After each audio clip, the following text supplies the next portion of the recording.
Hello everyone, this is me Prithila. আপনারা দেখছেন আমার চ্যানেল পৃথিলাস ব্লগ। তো আজকে নিয়ে আসলাম নতুন একটি রেসিপি।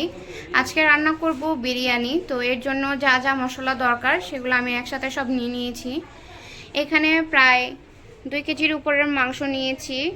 সাথে লাগবে টক দই, এটা হচ্ছে রসুন বাটা, লবণ, বিরিয়ানির মশলা, এটা পেঁয়াজ বাটা, এটা হচ্ছে রসুন কুচি আর কাঁচামরিচ, আর এখানে পেঁয়াজ কুচি নিয়েছি প্রায় অনেকগুলোর মতো। আর ফোড়নের জন্য নিয়েছি এলাচ, দারচিনি আর তেজপাতা। আর এটা হচ্ছে আদা বাটা, আর সাথে রয়েছে ঘি। তো আমি আজকে রান্নাটায় ঘি ইউজ করব, সাথে সয়াবিন তেলও ইউজ করব। তো এই হলো আমার মোটামুটি সব মশলা। তো আস্তে আস্তে আমি রান্না শুরু করব। দেখতে থাকেন কিভাবে রান্না করছি, বাকি প্রসেসগুলো পরে দেখাচ্ছি।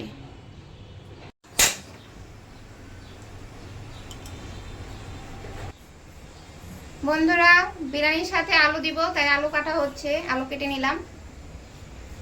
কড়াইটা গরম হয়ে গেছে, এখন আমি তেল দিয়ে নিব।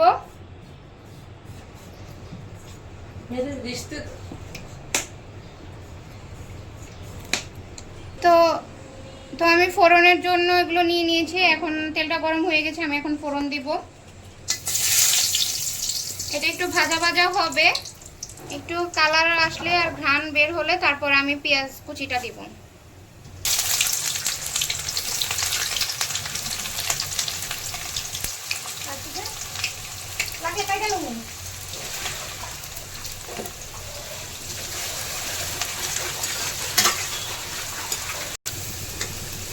তো পেঁয়াজটাকে সুন্দর করে লাল লাল করে ভেজে নিব।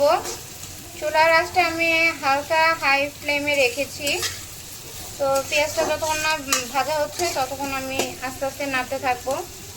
বেশি একটা কালার আনবো না পেঁয়াজে, নয়তো পেঁয়াজটা আসলে পুড়ে গেলে খাবারটা তেতো হয়ে যাবে।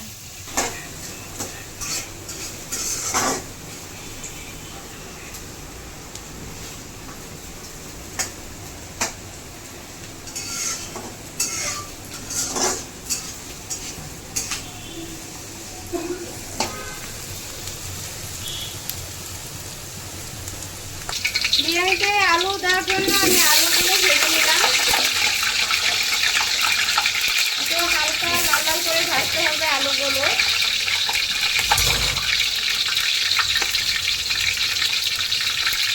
নিয়ে আসছি আলু ভাজার পর। যে বন্ধুরা, রসুন কুচি নিব আর কাঁচামরিচ, এগুলো আমি দিয়ে দিব।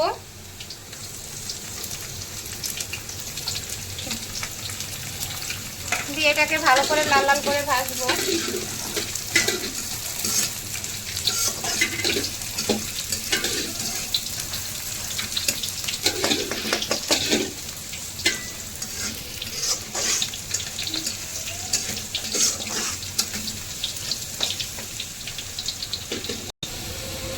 আলুটা আমার লাল লাল করে ভাজা হয়ে গেছে, এখন আমি এটাকে তুলে নিব।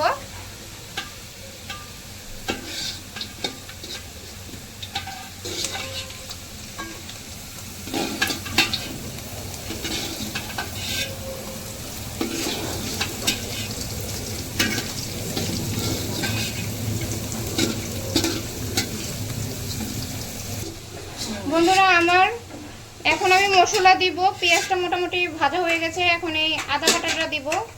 প্রায় 2 চামচের মতো আমি আদা বাটাটা দিব।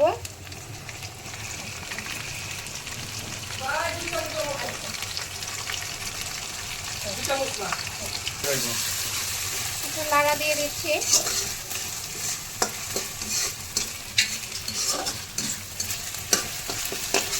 চুলার আঁচটা মিডিয়ামে রাখবো।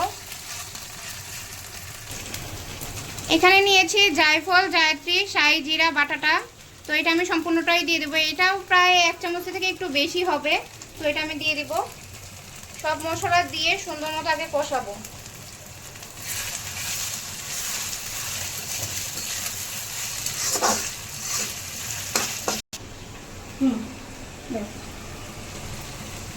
দুই চামচের মতো লবণ দিব।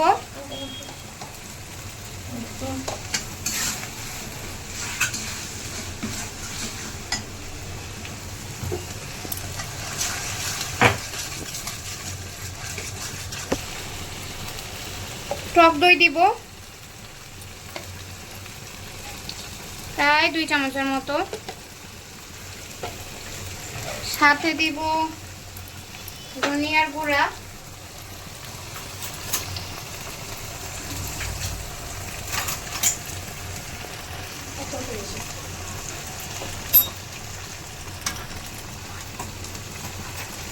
ধনিয়ার গুঁড়া,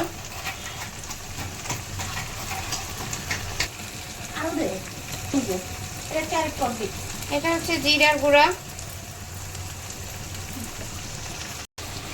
বন্ধুরা সব মশলা দেওয়া শেষ, এখন এটাকে ভালো করে কষাবো, কষিয়ে একদম এই যে গোটা গোটা পেঁয়াজগুলো আছে এগুলোকে সব একদম মেল্ট করে ফেলবো।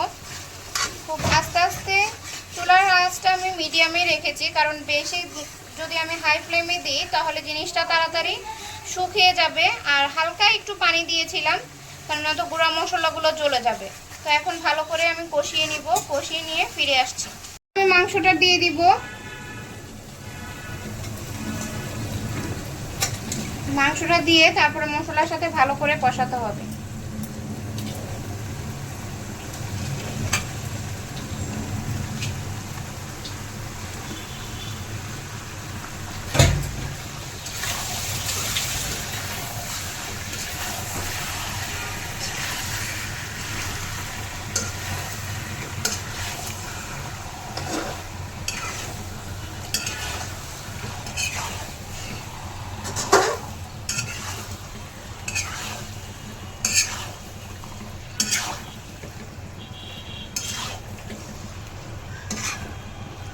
এখন আমি বিরিয়ানির মশলা দিব, এটা রাঁধুনির মিক্সড বিরিয়ানি মশলা যেটা সেটা নিয়েছি, 1 প্যাকেটই নিয়েছি। এটা সম্পূর্ণটা আমি দিয়ে দিব।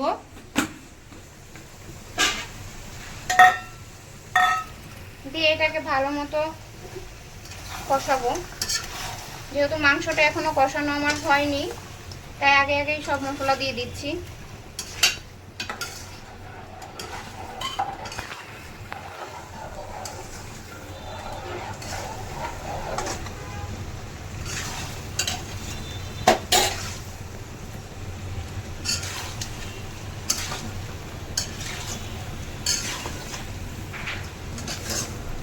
এক্সট্রা কোনো আর হলুদ গুঁড়া বা মরিচের গুঁড়া এগুলো দিব না, কারণ কালারটা নষ্ট হয়ে যাবে।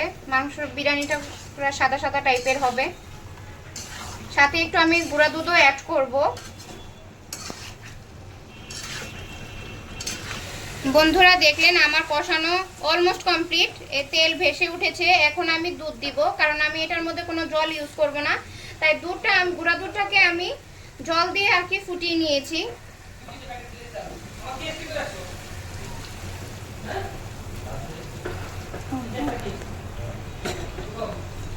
বেশি একটা দিলাম না, মিডিয়াম সাইজেরই দিলাম। তো এখন এটাকে আর কিছু সময় এটাকে ভালো করে কষাবো, কষিয়ে ঝোলটাকে এই যে দুধটা একটু টানিয়ে ফেলবো, তাহলেই আমার বিরিয়ানির জন্য মাংস রান্নাটা কমপ্লিট হয়ে যাবে। তারপর আমি আলাদা করে পোলাও রান্না করে তারপরে মাংসটা অ্যাড করব। তো আমি যতক্ষণ না কষাচ্ছি এটা, তো এরপরে আমরা ফিরে আসছি। এটা ঠিকঠাক মতো হতে থাকুক আস্তে আস্তে। যেহেতু এটা ব্রয়লার মুরগি, এটার হতে বেশি সময় লাগবে না, মাংসটা নর্মালি একটু নরমই থাকে, তাই আমি বেশি টাইম রান্নাও করব না। এটা আস্তে আস্তে এটা ঝোলটা টেনে যাবে। বিরিয়ানিতে যে আলুটা দিব সেটা আমি তো আগে অলরেডি ভেজে রেখেছি। এখন যেহেতু মাংসটাও আরেকটু কষবো, তো এখনই দিয়ে দিচ্ছি, তাহলে আলুটাও সিদ্ধ হয়ে যাবে।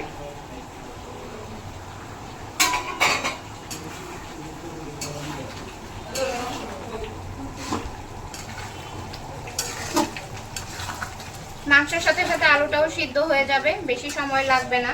বিরিয়ানি রান্না করতে আসলে মূলত বেশি সময় লাগে না, যেহেতু ব্রয়লার মুরগি দিয়ে রান্না করছি, কম সময়ে হয়ে যাবে।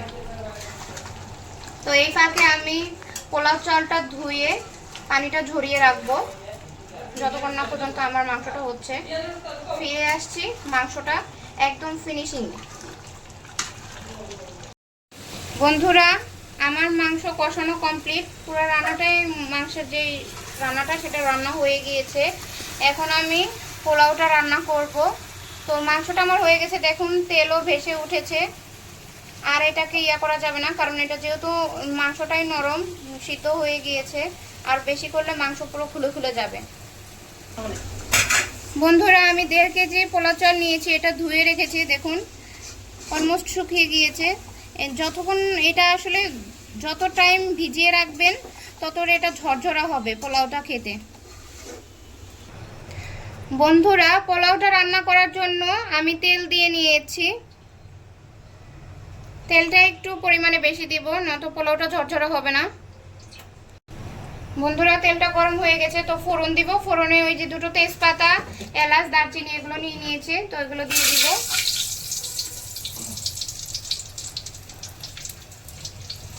তো এটার একটা ঘ্রাণ ছাড়লে দিয়ে দিচ্ছি রসুন কুচি অল্প কিছু আর পেঁয়াজ কুচি।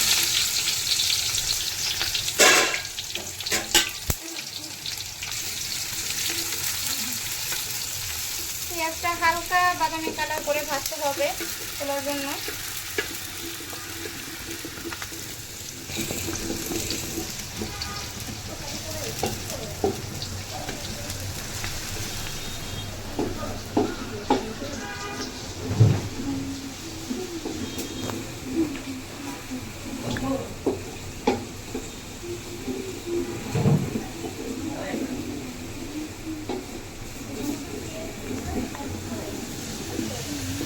বন্ধুরা আমার পেঁয়াজটা একটু হালকা হালকা লাল করে ভাজা হয়ে গেছে, এখন আমি চালটা দিয়ে দিব, সেই ধুয়ে রাখা চালটা।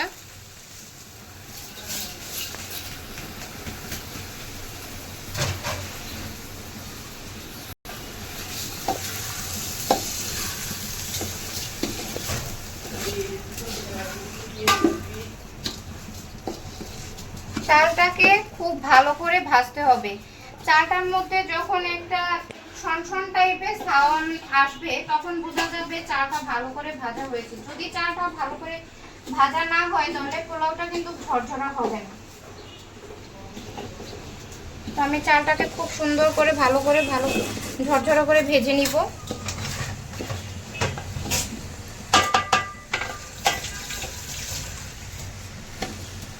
চুলার আঁচটা আমি মিডিয়ামেই রেখেছি।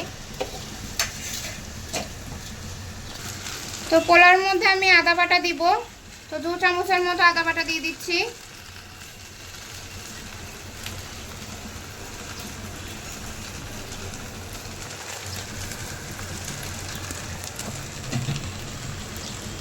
রসুন সবটি দিয়ে দিই।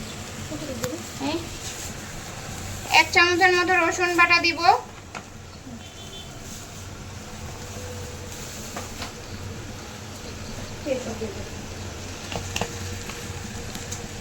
1 চামচের মতো পেঁয়াজ বাটা। তারপর এগুলো দিয়ে ভালো করে চালটাকে ভাজতে হবে।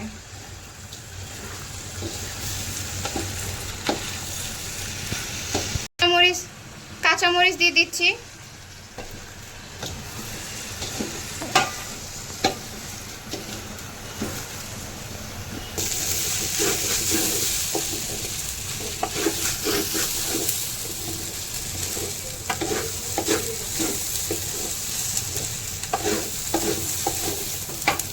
ভালো করে এরকম করে ভাজতে হবে চালটাকে সুন্দর করে, যাতে লেগে লেগে না যায়।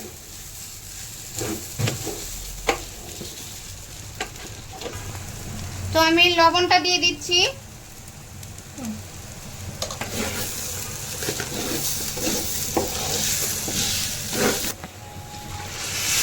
বন্ধুরা আমি জল দিয়ে দিচ্ছি।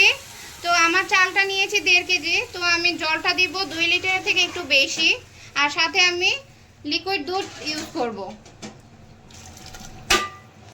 পরিমাণ মতো চালটা যতটুকু নেবেন বাড়িয়ে কমিয়ে দিবেন পানিটা।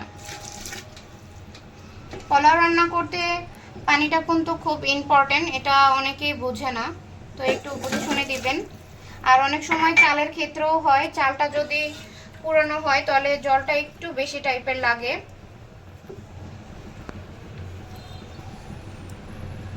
তো আমি এখন দুধ দিয়ে দিচ্ছি প্রায় 1 কাপের মতো।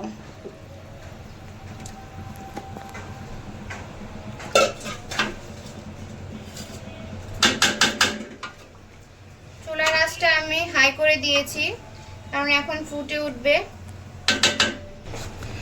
বন্ধুরা, স্বাদটাকে এনহ্যান্স করার জন্য আমি একটু চিনি দিয়ে দিচ্ছি, খুব বেশি দিইনি, 1 চামচের মতো দিয়েছি। বন্ধুরা, আমি কিছু কিশমিশ দিচ্ছি, দিচ্ছি,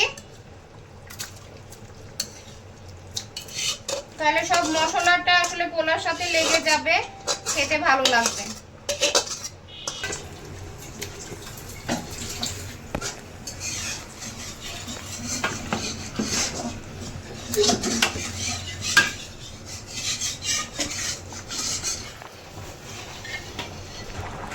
তো মাংসটা দেওয়া শেষ হয়ে গেছে, একটু বিরিয়ানির মশলা দিয়ে দিচ্ছি।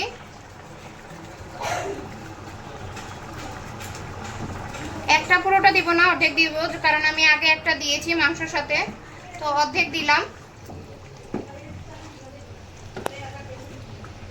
ধরে দেখলেন এটা জলটা কমে আসছে, এখন এটাকে আমি মিডিয়াম আঁচে এটাকে দমে দিয়ে দিব, বিরিয়ানিটা দমে হয়ে যাবে।